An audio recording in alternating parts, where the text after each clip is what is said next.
Dear friends, आप देख रहे हैं मैथमेटिक्स का मॉडल पेपर और इस मॉडल पेपर की हम यहाँ पे बात करने वाले हैं। इसके सॉल्यूशंस कैसे करने हैं, आपको किस तरह का पेपर मिलेगा आपको देखने का। तो चलिए इसको हम समझते हैं।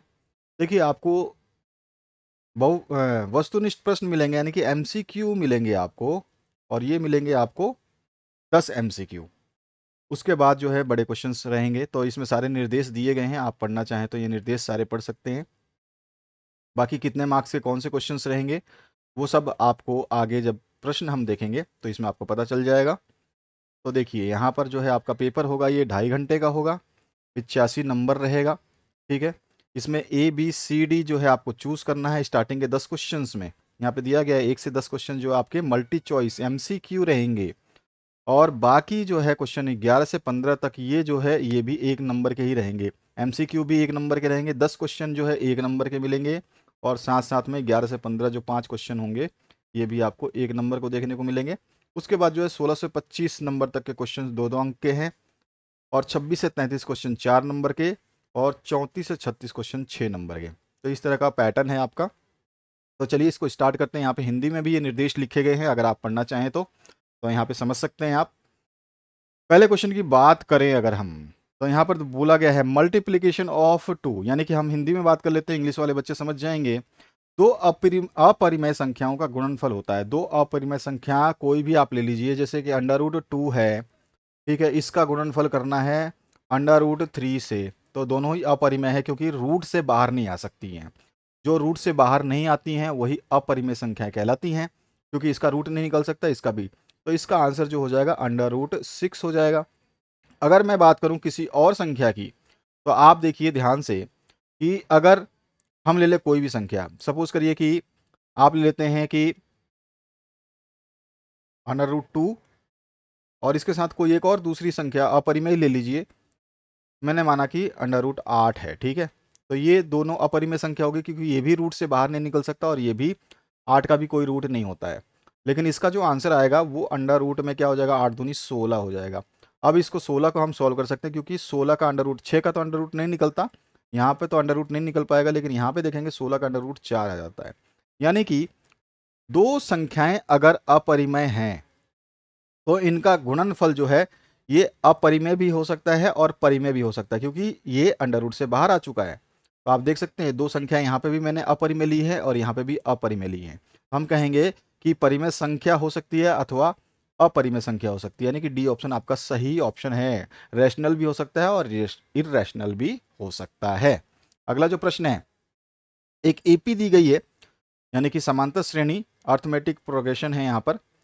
इसके प्रथम 3 पदों का योगफल जो है आपको 18 दिया गया है। समांतर श्रेणी का सार्वंतर यानी कि डी जो है 4 दिया गया है। तो आपको श्रेणी समांतर श्रेणी की जो वैल्यू है वो बतानी है। बहुत सिंपल सा क्वेश्चन है, अगर आप लोगों ने प्रैक्टिस की है तो ठीक है, अदरवाइज मैं समझाने वाला हूँ। पहला पद जो होता है हम मानते हैं उसको ए, ठीक है। दूसरा जो पद होता है वो ए प्लस में डी होता है, ठीक है। और डी हम जो है सार्वंतर को बोलते हैं, यानी कॉमन डिफरेंस को क्या बोलते हैं, हम डी से व्यक्त करते हैं, जो कि हमारे को 4 दे रखा है। इसी तरह से अगला जो पद होगा, हमेशा देखिए पद बढ़ता जाएगा। पहला ए होगा, फिर दूसरा जो है ए प्लस डी होगा, तीसरा जो है ए प्लस में, अब डी था यहाँ पे 2D हो जाएगा, 2D हो जाएगा। इसी तरह से अगला पद जो है ए प्लस में 2D है तो 3D हो जाएगा। इसी तरह अगला पद अगर हम बात करते हैं ए प्लस में 4D हो जाएगा। तो इस तरह से ये बढ़ता हुआ क्रम रहता है। समांतर श्रेणी का स्टैंडर्ड फॉर्म है ये। इसी नियम पे समांतर श्रेणी रची जाती है। इसने बोला है कि प्रथम 3 पदों का योगफल जो है 18 है। प्रथम 3 पद कौन से हैं, तो पहला पद ये है, दूसरा पद ये है, और तीसरा पद ये है। इन तीनों पदों का योगफल कितना दिया, इसने 18 दिया है। तो यानी कि ए प्लस में ए प्लस डी है, तो ए प्लस डी, क्योंकि योगफल बोल रहा है, प्लस में अगला पद तीसरा पद ए प्लस 2D है, तो ए प्लस 2D। ये इनका मूल्य जो है, इनका वैल्यू जो है वो कितना दे रखा है, 18 दे रखा है। अब मैं सारे ए को जोड़ लूँ तो यहाँ पे मेरे को देखने को मिल रहा है एक ए ये है, एक ये है, और एक ये है, यानी कि 3A प्लस में डी कितने हैं, तो देखिए 2D तो ये है और 1D ये है, यानी कि टोटल कितना हो गया डी, तो डी हो गया आपके पास में 4D। ठीक है। अब 4D हो गया, ध्यान रखिएगा इसका अंतर डी का, यानी कि डी की वैल्यू 4 दे रखी है, यहाँ पे आ गया 16, 18 क्योंकि यहाँ पे दिया गया है। अब हम सीधी सीधी बात करें, ध्यान दीजिएगा, यहीं पर हमारे को समझना है डी कितना है, 4D नहीं 3D है, सॉरी, क्योंकि डी तो एक ये है और डी एक ही, दो डी ये है और एक डी ये है, तो ये 3D हो गया। तो यहाँ पर 3A और 3D है, तो 3A तो हमारे को पता नहीं है, ए का हमारे वैल्यू निकालनी है, और 3 इंटू डी की वैल्यू मेरे को दे रखी 4 बराबर हो गया 18। तो यहाँ पे 3A प्लस में कितना हो गया, 4 3 12 बराबर हो गया ये 18 के, 12 इधर से उधर ले जाऊंगा तो 3A बराबर 18 माइनस कितना हो जाएगा 12, यानी कि 3A बराबर क्या हो जाएगा 18 माइनस 12 कितना होता है 6। यानी कि अगर मैं ए की वैल्यू निकालता हूँ तो ए बराबर क्या हो जाएगा, ए बराबर हो जाएगा 6/3, काट देंगे तो हमारे पास आ जाएगा 2, 3 दूनी 6, तो 2 आ गया ए। अगर 2 है ए तो दूसरा पद क्या हो जाएगा, ये तो पहला आ गया 2, ठीक है, ये पहला पद क्या आ गया आपका, यहाँ पे देखिए ध्यान से, ये आ गया 2, तो यहाँ पर 2 है ए की मान, और डी हमारे को 4 दे रखा है, तो यहाँ पे 4 जोड़ देंगे। यहाँ पर भी हमारे को ए हमारे को मिला है 2, प्लस में 2D यानी 4 दूनी 8 यहाँ जोड़ देंगे, तो आप देखिए पहला पद है 2, दूसरा पद हो जाएगा 6 और तीसरा पद हो जाएगा 10, यानी कि डी ऑप्शन फिर से करेक्ट हो जाएगा हमारा। अगले प्रश्न की बात करते हैं। यहाँ पे देखिए अगला प्रश्न जो दिया गया है, ए लेंथ ऑफ ए साइड, यानी कि एक समबाहु त्रिभुज की एक भुजा की लंबाई जो है ए है, तो इसके शीर्ष लंब की लंबाई आपको बतानी है। समबाहु त्रिभुज इस तरह का होता है, आपको पता ही है, ये हो गया, ठीक है। अब इसमें शीर्ष लंब होता है ये वाला, और सभी की भुजाएं कितनी है, ए है, ये भी ए है और ये भी ए है। लेकिन जब हम समबाहु त्रिभुज का जो ये वाला शीर्ष लंब खींचते हैं तो ये जो है कितना हो जाएगा, एक A/2 हो जाएगा और ये भी A/2 हो जाएगा, आधा आधा हो जाएंगे, क्योंकि टोटल कितना था, ए था। अब हमारे को ये राइट एंगल ट्राइंगल मिल गया। अब राइट एंगल ट्राइंगल में हम क्या करेंगे, सीध पाइथागोरस प्रमेय जो है उसको यूज़ कर लेंगे। तो पाइथागोरस प्रमेय जैसे ही यूज़ करोगे तो इसको आपको पता ही है, पाइथागोरस प्रमेय क्या कहती है, तो ये कहती है कि आपके जो कर्ण होता है, जो कर्ण होता है वो लंब और आधार का जो है वर्ग के बराबर होता है, ठीक है, ये आपने पढ़ा है, अगर नहीं पढ़ा है तो पढ़ लीजिएगा। अब यहाँ पर जो है आप इसको सीधा सीधा अपने अप्लाई कर देंगे मेथड में, यानी कि अगर मैं मानूं कि ये ए बी सी है तो इसको आप जब सॉल्व करेंगे तो यहाँ पर क्या हो जाएगा, अगर मैं बात करूँ तो ये ए डी हो जाएगा, ए डी है ना, इसी की लंबाई हमें निकालनी है। मान लो कि ये ए है, ये बी है, ये सी है, तो ये डी हो जाएगा, तो ए डी हो गया ये, तो ए डी निकालनी है।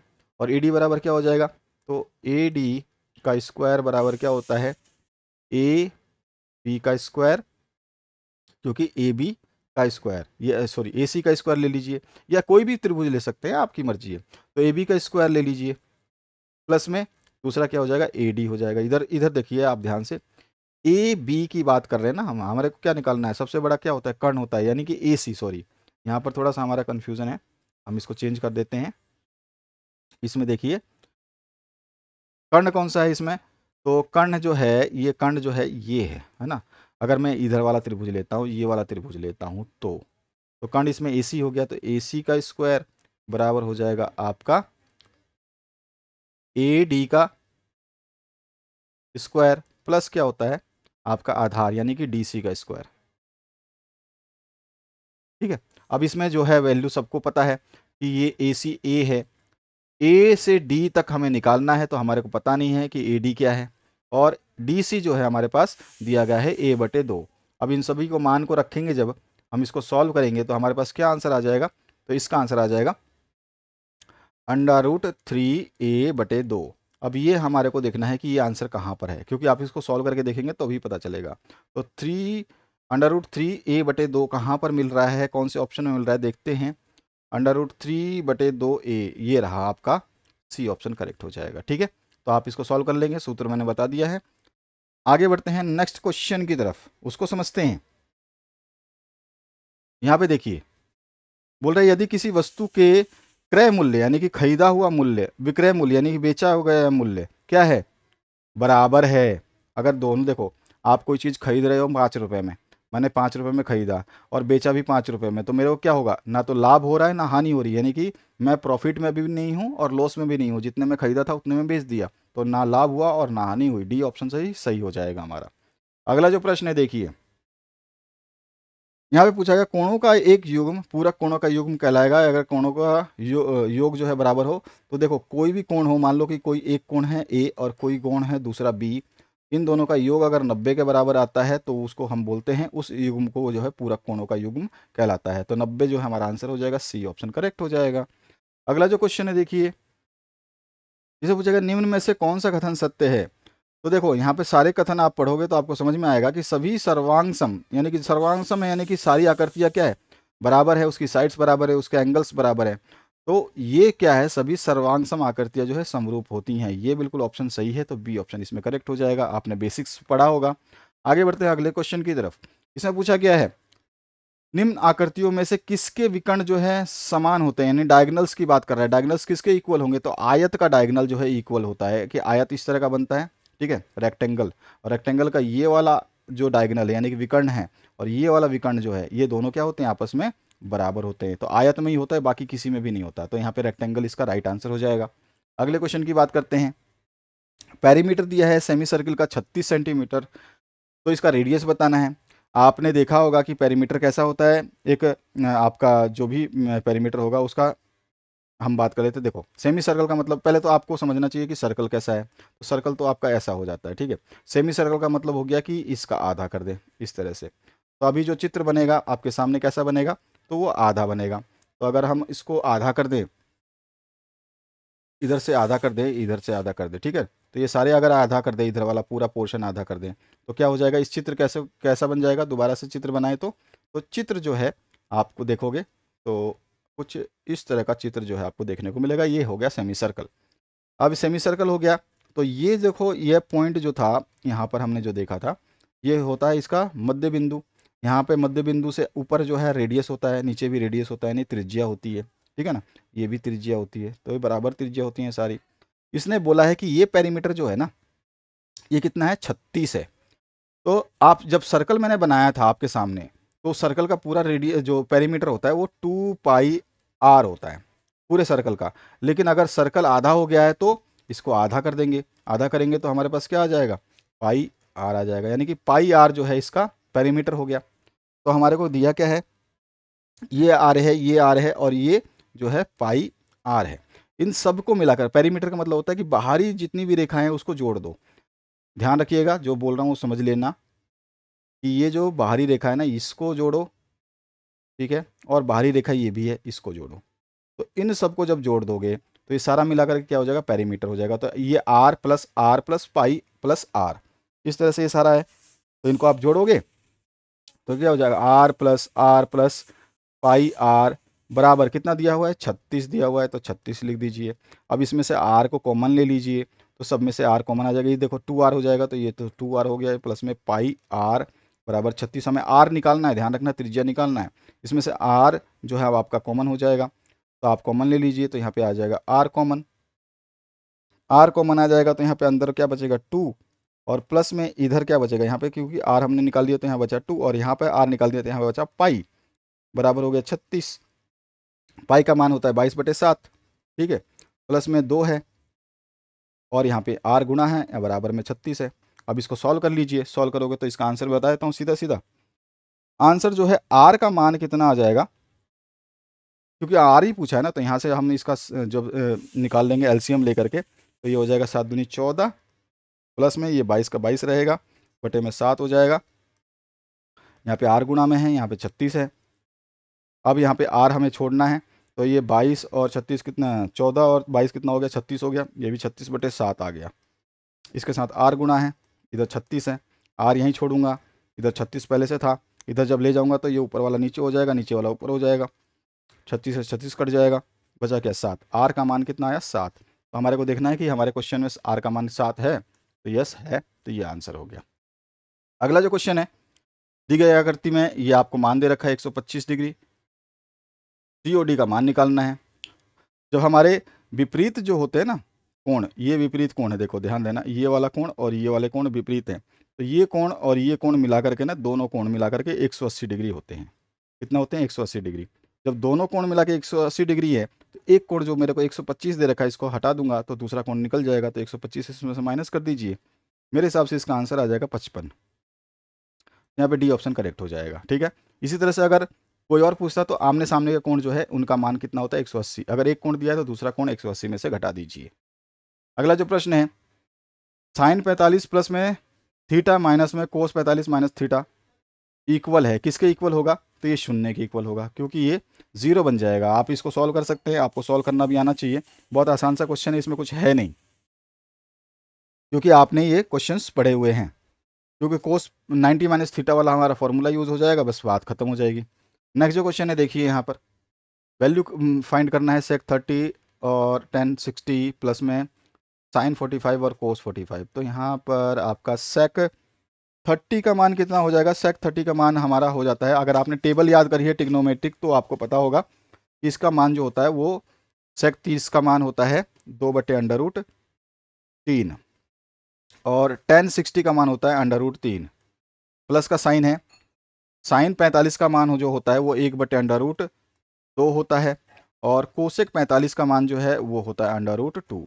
तो इस तरह से हमने सबकी मान लिख दिए। ये √√ से √√ कट जाएगा, ये कट जाएगा, ये कट जाएगा। तो मेरे पास बचा क्या? 2 + 1, 3 आंसर आ जाएगा इसका।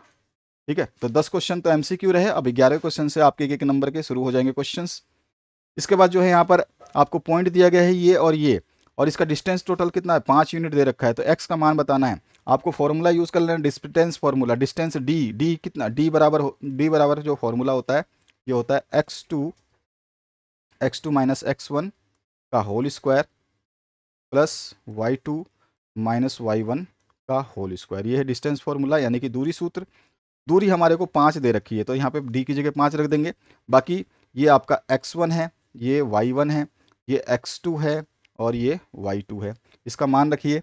मान रखोगे तो आपके पास जो आंसर निकल जाएगा वो आप आसानी से बता सकते हो कि इसका आंसर क्या हो जाएगा। अगला जो क्वेश्चन है, a/b प्लस में b/a बराबर 1 है, तो आपको AQ और BQ का मान बताना है। सबसे पहले AQ BQ का फॉर्मूला आपको पता होना चाहिए। तो AQ BQ का जो फॉर्मूला होता है वो होता है A प्लस में B। ठीक है, इसका मान जो है AQ प्लस BQ बराबर होता है A प्लस में B इंटू में A square minus AB plus B square. ये फॉर्मूला होता है आपका। अब आपको ये वाला LCM सॉल्व करना है। ये LCM सॉल्व करोगे तो आपके पास आंसर क्या आ जाएगा? जब इसका पूरा LCM निकाल लोगे तो इसका मान आ जाएगा आपके पास में A square minus B square बराबर AB। ठीक है, ये आ जाएगा आप जब सॉल्व करोगे इसको। अब ये AB को इधर लाओ तो A square minus B square, और ये जो है AB इधर है, प्लस का है तो उधर जाकर क्या हो जाएगा? माइनस का हो जाएगा। तो AB बराबर 0, क्योंकि इधर से AB उधर ले गए तो इधर बचा 0। अब देखो ये वाला फॉर्मूले में आप देखो ध्यान से, ये चीज़ और ये चीज़ मैच हो रही है। इसकी जगह रख दूंगा 0, क्योंकि इसका मान क्या है? इस पूरे का मान 0 है, तो इसकी जगह रख दूंगा 0 और 0 से आप इसको मल्टीप्लाई करोगे तो क्या हो जाएगा? 0। तो इसका मतलब क्या हो गया कि आपका जो है सारी वैल्यू जो 0 आ गई, यानी कि AQ प्लस BQ बराबर 0 आएगा। तो यहाँ पे इसका मान इस तरह से हम निकाल लेंगे। अगला जो प्रश्न है उसकी बात करें, रैशनलाइज करना है। रैशनलाइज का मतलब है परिमेयकरण करना है। परिमेयकरण करेंगे तो क्या हो जाएगा? नीचे वाला जो चिन्ह है उसको हम उल्टे से मल्टीप्लाई कर देंगे, तो इसमें हमें मल्टीप्लाई करना है √2 + 1 से बटे में √2 + 1 से।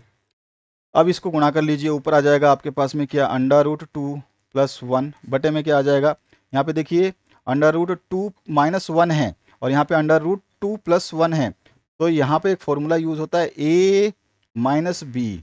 ठीक है, इन में A + B, ये बराबर होता है A square minus B square के। ठीक है, ये फॉर्मूला है। और यहाँ पे देखो आपको ऐसे ही देखने को मिल रहा होगा, ये A - B के रूप में है और ये वाला जो है वो A + B के रूप में है।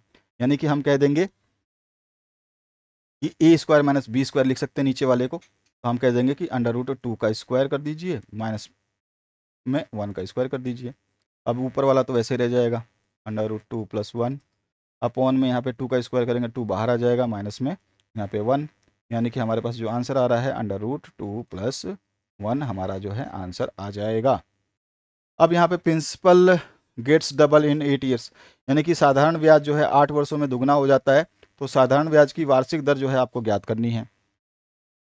अब साधारण ब्याज अगर आपका दुगना हो जाता है तो आपके पास में फॉर्मूला होता है सिंपल इंटरेस्ट वाला, सिंपल इंटरेस्ट गुणा में 100 और बटे में प्रिंसिपल जो अमाउंट है गुणा में समय, ठीक है। तो ये निकाल लोगे और इसका आंसर जब आप निकालोगे ये फॉर्मूला लगा करके, और इसको जो है साधारण ब्याज के हिसाब से आपको निकालना होगा, लगभग 12.5% आना चाहिए इसका आंसर, आप चेक करके देख लेना। इसके बाद आइए नेक्स्ट क्वेश्चन की तरफ। यहाँ पे समांतर श्रेणी के प्रथम दो पद जो है -3 और 4 है, तो इसका 21वां पद निकालना है। समांतर श्रेणी आपने पढ़ रखा है, आप जो है इसका 21वां पद निकालेंगे तो इसका आंसर जो है 137 आएगा। बाकी मैंने आपको समझा दिया, समांतर श्रेणी में a+d a+2d इस तरह से होता है। इसमें पहला पद दे रखा है, दूसरा पद दे रखा है, 21वां पद आपको ज्ञात करना है। समांतर श्रेणी के बारे में आपको अच्छी तरह से पता है। अगला जो प्रश्न है उसकी बात करते हैं। यहाँ पर दिया गया है a बराबर c है, यानी कि a का कोण जो है ये वाला एंगल, ये वाला, और ये c वाला एंगल दोनों बराबर है। एक चीज़ तो यहाँ पे ये दे दी है। दूसरी चीज़ इसने दी जो है वो क्या दी है, ए बी जो है वो 6 सेंटीमीटर है, ए से लेके बी ये 6 सेंटीमीटर है, ए से पी 12 है, ए से पी ये 12 है, और सी पी जो है 4 है, सी और पी जो है ये 4 है। उसके बाद इसने सी और डी पूछ लिया, सी और डी पूछ लिया, सी डी ये आपको निकालना है। मान लो ये एक्स है।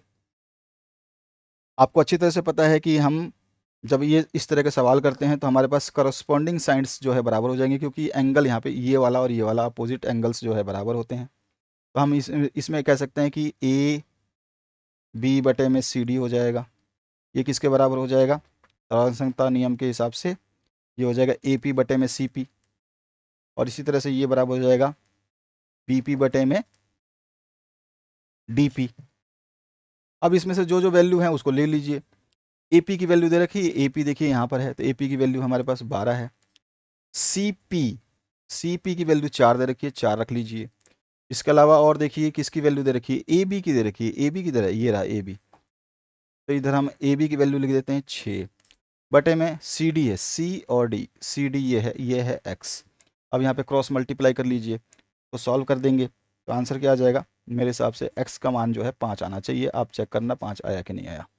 नेक्स्ट जो क्वेश्चन है, ट्राइंगल दे रखा है, इसका एरिया निकालना है आपको। एरिया के सूत्र आपको अच्छी तरह से पता है, उसमें तो कुछ इश्यू नहीं होगा आपको, फॉर्मूला आपको याद होना चाहिए, उसके बाद आप एरिया निकाल सकते हो। यहाँ पे क्या होता है 1/, यहाँ पे फॉर्मूला लिख देता हूँ 1/2 x1, बड़ा ब्रैकेट बना लीजिए, x1, फिर ब्रैकेट के अंदर क्या आ जाएगा, यहाँ पे आ जाएगा आपका y2 माइनस y3, क्योंकि यहाँ पे जब x1 आएगा तो यहाँ पे 2 और 3 आएगा। अब इसके बाद में जो है प्लस कर लेंगे, यहाँ पे x2 आएगा। अब 2 आया तो अंदर क्या आ जाएगा, यहाँ पे आ जाएगा y3 माइनस y1, और इस तरह से x1 x2 और फिर आपका x3 आएगा, और ब्रैकेट में क्या आ जाएगा, बचा हुआ हमारे पास बचा y1 माइनस में y2। ये सारे के सारे किस में वैल्यू रख दीजिए। यहाँ पे ये आपको बता देता हूँ, ये x1 है, ये y1 है, ये x2 है, ये y2 है, ये x3 है, और ये y3। इन सब की वैल्यूज़ रखिए, पुट करिए, और इसका आंसर अगर आप सही सही निकालें, क्योंकि 3 जीरो और 7 जीरो और 8 4 है ना, तो इसका आंसर 8 आना चाहिए। आप चेक करना 8 आया कि नहीं आया।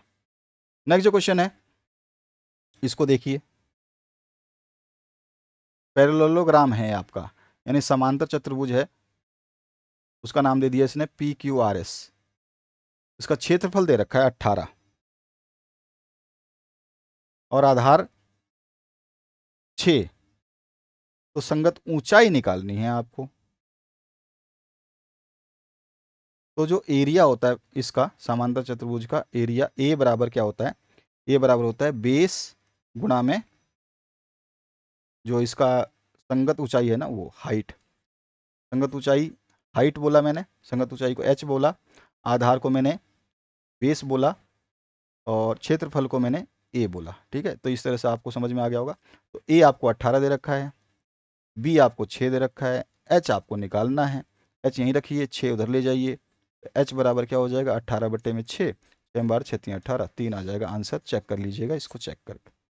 अगला जो क्वेश्चन है इसमें 5% ब्याज की दर से, आपको ब्याज वाला क्वेश्चन मैंने करा दिया, आप कर सकते हैं इस क्वेश्चन को। इसमें 615 रुपये है। अगर इसको संयोजित करते हैं तो कितना आ जाएगा, क्योंकि इसमें परसेंटेज कितना दिया है 5% दिया है, समय दिया है देखो आपको 2 साल, और इंटरेस्ट कितना दिया है, चक्रवर्ती ब्याज जो है, कंपाउंड इंटरेस्ट दिया है सी आई इसको बोलते हैं।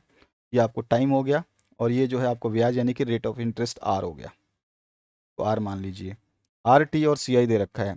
इसका सीधा सीधा फॉर्मूला है सी आई का।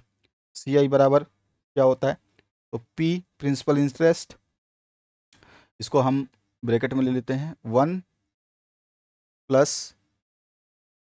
प्लस में आर की पावर एन जितना वर्ष दे रखा है बटे में 100, ब्रैकेट फिर क्लोज कर देते हैं, और माइनस में 1 आ जाता है। ये हो गया, ये फॉर्मूला है। सारी चीज़ें आपको सी आई दे रखी है, सी आई की जगह सी आई रखिए। ठीक है, आपको पी निकालना है, 1 तो आपके पास है ही, आर आपको दे रखा है 5%, 5 रखिए, एन यानी कि वर्ष टाइम दे रखा है ये वाला एन, तो ये आपको 2 वर्ष दे रखा है, 100 है ही, माइनस करिए, सारा आंसर निकल जाएगा।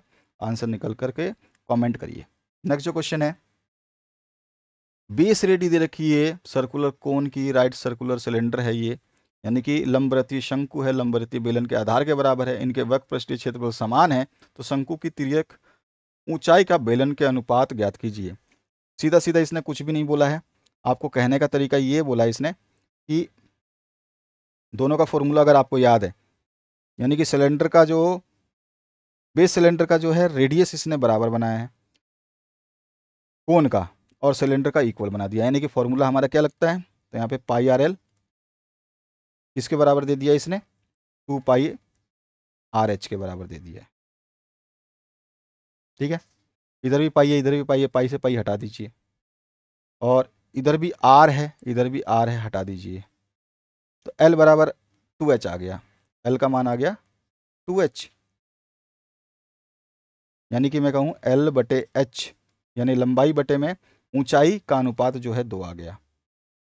इसका मतलब जो है हमारा आंसर आ गया 2:1। इस तरह का इसका आंसर आना चाहिए। नेक्स्ट जो क्वेश्चन है ये देखिए, ट्रिग्नोमेट्री का सेक्शन दे दिया आपको, ट्रिग्नोमेट्री का आपको पता है फॉर्मूला, अगर आपको याद है तो आप कर सकते हैं। इनको हमेशा साइन में और कोस में चेंज करने की कोशिश कीजिए, जितने भी टर्म हैं ये साइन और कोस में चेंज कर देंगे तो आपका आंसर आ जाएगा। इस तरह से यहाँ पे भी साइन और अल्फा और बीटा कुछ भी फर्क नहीं पड़ता है, अल्फा बीटा हो या थीटा हो, उससे कोई फर्क नहीं पड़ेगा, आपको अल्फा प्लस बीटा निकालना है। प्रैक्टिस किया है तो आपको कोई दिक्कत नहीं आएगी, प्रैक्टिस करना ज़रूरी है, अदरवाइज ये क्वेश्चन सॉल्व नहीं होंगे। जैसे मैंने अभी आपको बताया सारा प्रैक्टिस कैसे करना है, क्या क्या चीज़ें फॉर्मूले लगते हैं, ये सारी चीज़ें, ये भी सिंप्लाई करना है, बहुत ही सिंपल यहाँ पे फॉर्मूले लगेंगे।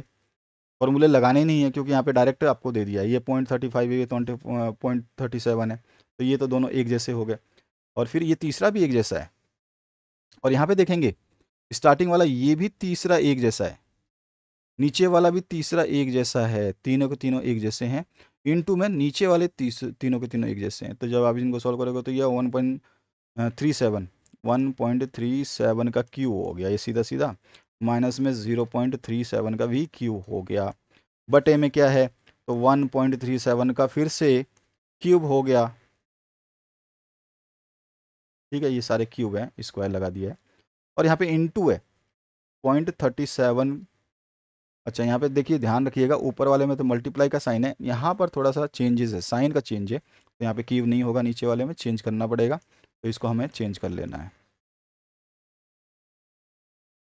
तो यहाँ पर आपका स्क्वायर है नीचे वाले में, देखिए यहाँ पर जो है 1.37 इंटू 1.37, ये है ना आपके पास 2 बार है, तो यहाँ पे आ जाएगा 1.37 का स्क्वायर, प्लस में 1.37 ऑलरेडी दिया हुआ है, फिर इसके इनटू में जो है आपको 0.37 का स्क्वायर मिल जाएगा, क्योंकि ये 2 बार दिया गया है इधर, और प्लस में दिया गया है इसमें 0.37। अब इसको सॉल्व करके आंसर बता सकते हैं आप कमेंट में। नेक्स्ट जो क्वेश्चन है 2x, और यहाँ पे क्यूब रूट दिया गया है, तो x की वैल्यू निकालनी है आपको, क्यूब रूट निकाल लीजिए, x की वैल्यू ऑटोमेटिक आ जाएगी, x यहीं छोड़ना है आपको, 2 से इसको डिवाइड कर देना है, आंसर आ जाएगा। इसके बाद आइए नेक्स्ट क्वेश्चन की तरफ, इसमें सिंप्लीफाई करना है, यहाँ पे डिवाइड का रूल दिया हुआ है, तो आपको सीधा सीधा करना है, x square minus x minus 6 upon में x square plus 4x minus 5, और यहाँ पे जो है डिवाइड का साइन को जैसे चेंज करोगे इनटू में, तो जो है आपका न्यूमरेटर और डिनोमिनेटर यानी हर अंश और हर चीज बदल जाएंगे, तो यहाँ पे हमारा हो जाएगा x square plus 6x plus 5 upon में ये ऊपर वाला जो है नीचे चला जाएगा, यानी कि यहाँ पे आ जाएगा x square minus 4x plus 3। अब इसके बाद इसको सॉल्व कर सकते हैं आप। इसके बाद जो नेक्स्ट क्वेश्चन है देखिए, 120 मीटर ऊंची मीनार से शिखर का विपरीत दिशाओं में एक पाथ से जो है रेखा में आती हैं। दो कारों को देखने पर अवनमन कोण 60 और 45 पाए गए हैं। दोनों कारों के बीच की दूरी निकालनी है। यहाँ पे बोल दिया कि √3 आएगा क्वेश्चन में, तो √3 का मान आपको पता होना चाहिए कि 1.37 आपको 1.732 लेना है। तो ये आपका वैल्यू को पुट कर देना, बाकी आंसर आ जाएगा। यहाँ पर चक्रवर्ती ब्याज वाला है, इस क्वेश्चन को मैं आप बता चुका हूँ, फॉर्मूला आप कर लोगे। रेलगाड़ी स्टेशन से 30 किलोमीटर प्रति घंटा के चाल से उत्तर दिशा की ओर चलती है, जबकि उसी समय एक अन्य रेलगाड़ी उसी स्टेशन से पश्चिम की तरफ 400 किलोमीटर, ध्यान रखना कि यहाँ पे आपका जो है किलोमीटर प्रति घंटा चेंज किया गया है। तो यहाँ पे 1.5 घंटे के बाद में दोनों रेलगाड़ियों के बीच की दूरी निकालनी है। तो सबसे पहले आप निकालिए 1.5 घंटे में ये रेलगाड़ी कहाँ जाएगी और 1.5 घंटे में ये रेलगाड़ी कहाँ जाएगी, उसके बाद में दोनों के बीच की दूरी आपको समझ में आ जाएगी। नेक्स्ट जो क्वेश्चन है आपको ड्राइंग का दे रखा है, त्रिभुज जो है बनाना है, एक ट्राइंगल बनाना है ABC, जिसमें AB का मान दे रखा है 5, BC का मान दे रखा है 6 और ABC में 60 डिग्री, यानी कि कुछ एंगल जो है अगर हम इस तरह से मैं बना लूँ, मान लो इसमें जो है AB दे रखा है 5, अगर मान लो ये A और BC इस तरह से हम मान लें, यहाँ पे हम ड्रॉ कर लें ट्राइंगल को, तो इस ट्राइंगल को अगर ड्रॉ करूँ तो कुछ मान लो इस तरह से अगर ट्राइंगल बन गया। अब इसी का आप रख लीजिए कि ये ए है, ये बी है और ये सी है, इस तरह से मान लीजिए। ए बी दे रखा आपको 5, ठीक है, तो आपने पहले देख लेना बी सी ये है 6 और ए बी सी यानी कि ए बी सी बी वाला जो कोण है वो दे रखा है आपको 60 डिग्री। तो आपको क्या करना है, सबसे पहले बी सी की लाइन खींच देनी है 6 सेंटीमीटर की, सीधा सीधा 6 सेंटीमीटर का एक लाइन खींचना स्केल से, और यहाँ पर जो है 60 डिग्री का प्रकार की सहायता से कोण बना लेना। और ये कोण जो है बनाने के बाद जो आप इसको खींचोगे तो ये 5 सेंटीमीटर जितना भी खींच लोगे उसके बाद 5 पे काट देना। जहाँ 5 पे काटोगे उसके बाद में सी को मिला देना, बस ये रचना है। और इसके पर चरण लिख देना कि कैसे कैसे आपने क्या क्या बनाए हैं। और इसमें जो है फिर आपको देखो एक अन्य त्रिभुज की रचना भी करनी है जिसमें ए बी सी के समरूप हो और स्केल से 5/7 हो। तो फिर आपको फिर से ये अन्य त्रिभुज की रचना करनी है जो कि आपका बड़ा होकर के इस तरह से बन जाएगा, ठीक है। इसमें अथवा पार्ट भी है। अच्छा, ये दृष्टि बाधित बच्चों के लिए है। उसके बाद यहाँ पे दिया गया है आपको एक बैंक द्वारा 2013 से 2020 के दिए गए ऋण करोड़ों में दर्शाए गए हैं। 2013, 14, 15, 16, 17, 18, 19, 20 में ये वर्ष है और ये ऋण करोड़ों में। आंकड़ों को दर्शाने का एक दंड ग्राफ आप बना सकते हैं, आसानी से बना सकते हैं दंड ग्राफ का, तो आपने बहुत प्रैक्टिस किया होगा। ये भी फिर आपका दृष्टिबाधित छात्रों के लिए है। और यहाँ पे आ जाते हैं अब अगले प्रश्न की तरफ। यहाँ पे क्या दिया है, दिए गए बारंबारता के माध्यक यानी कि मीडियन ज्ञात करना है। मीडियम का फॉर्मूला आपको पता होना चाहिए, फ्रीक्वेंसी दे रखे हैं, वेरिएबल्स दे रखे हैं। यहाँ पे जो है आपको पहले तो देखना है कि ये देखो 26, 27, 28, 29, 30, 31, 32, 33 सारे के सारे आपको कांस्टेंट मतलब कांस्टेंट दे रखे हैं। हर जगह पे देख रहे हो आपको एक एक का अंतर दिखाई दे रहा है, तो इसको एक एक के अंतर के हिसाब से आप बना लोगे इसका टेबल। और इसके बाद में जो है इसके आंकड़ों को संयोजित करके इसका CF FI XI निकाल करके सब कुछ पुट कर दोगे, मीडियन निकल जाएगा। और यहाँ पे क्या बचा हुआ आपका, एक सिक्का 2 बार उछाला गया, अधिक से अधिक एक बार चित्त को प्राप्त करने की प्रायिकता ज्ञात कीजिए। अब एक ही सिक्का है, ये रहा सिक्का, इसको 2 बार उछालोगे तो 2 बार उछालोगे तो क्या आ जाएगा, एक बार में पहली बार उछालोगे तो चित्त आएगा यानी कि टेल आएगा या तो हेड आएगा, दूसरी बार भी उछालोगे तो हेड आएगा या टेल आएगा, ठीक है, इस तरह से। तो पहली बार उछालोगे तो टेल आएगा या हेड आएगा, दूसरी बार भी उछालोगे तो टेल आएगा या हेड आएगा। अब यहाँ पर जो है आपको चित्त यानी कि टेल की प्रायिकता बतानी है, तो यहाँ पर 2 प्रायिकताएं दिखाई दे रही हैं और आपको टोटल परिणाम कितने मिल रहे हैं, 4। तो टोटल परिणाम 4, 2/1, 1/2 जो है इसका आंसर आ जाएगा। आइए वह प्राकृतिक संख्या ज्ञात कीजिए जिसके वर्ग में जो है में से 84 कम करने पर वह आता है जो दी गई संख्या से 8 अधिक के 3 गुने आता है। यहाँ देखिए, find the natural number whose square diminished 84 equal to thrice of 8 more than the given number. अच्छा, इसका हाँ ठीक है, तो ये आपका जो है मेंसुरेशन का है, इसमें मेंसुरेशन का नहीं आपका उसमें है। इसको x की वैल्यू मान लेंगे और x की वैल्यू को मान के जो है इसमें से 2 हमारे इक्वेशंस बन जाएगी, इक्वेशंस बना करके इसको सॉल्व करना पड़ेगा। और सिद्ध करना है समकोण त्रिभुजों में कर्ण का वर्ग अन्य 2 भुजाओं के योग के समान होता है। तो मैंने फॉर्मूला बताया था कि आपका कर्ण जो होता है ये स्क्वायर होता है आधार के स्क्वायर प्लस लंब के स्क्वायर के बराबर। और इसी को सिद्ध करना है तो आपको सीधा सीधा बना देना है त्रिभुज और उसके बाद इसको सॉल्व कर देना है। और अंतिम प्रश्न जो रहेगा, धातु के 3 ठोस घनों जिनके किनारे 3, 4 और 5 सेंटीमीटर पिघला करके एक ठोस घन के रूप में बनाया गया है, इस प्रकार के बनेगा, किनारा ज्ञात कीजिए। सबसे पहले तो आपको ये किनारे वाला जो है बना लेना है। बनाने के बाद में इसका क्या निकाल लेना है आपको, क्यों? क्योंकि इसका किनारा बताना है आपको, साइड बतानी है। इसको पिघला करके क्या बनाएगा, फिर से ठोस घन बनाएगा। पहले धातु के 3 ठोस घनों को, इनके किनारे ये है और ये है, तीनों का योग हो जाएगा और इसमें से आपका जो है किनारा निकल जाएगा। तो इसको भी आप सॉल्व कर सकते हैं अगर आपने प्रैक्टिस कर रखी है तो इस तरह का क्वेश्चन पेपर था जिसके हम सॉल्यूशन को समझ पाए हैं और कैसे कैसे क्वेश्चंस को सही करने हैं, किस तरह से इसके आंसर्स प्रिडिक्ट करने हैं, क्या मेथड रहेगा, मैंने आपको सारा बता दिया है। अगर आप स्टार्टिंग से क्वेश्चन सही करते आएंगे तो आपको पासिंग मार्क्स लाने में कोई भी समस्या नहीं होगी। बाकी आप कमेंट सेक्शन में कमेंट कर सकते हैं कि आपको कोई समस्या है, तो उसके अलावा हम जो है आपको जो भी सॉल्यूशंस प्रोवाइड करेंगे वो बेहतरीन तरीके से करेंगे। वो आपके ऊपर डिपेंड है कि आप कितनी जल्दी कमेंट करते हैं और आपको किस टाइप के सॉल्यूशंस चाहिए, डिटेल चाहिए या शॉर्ट चाहिए, तो वो आप कमेंट सेक्शन में ज़रूर लिखें। Thank you very much, have a good day.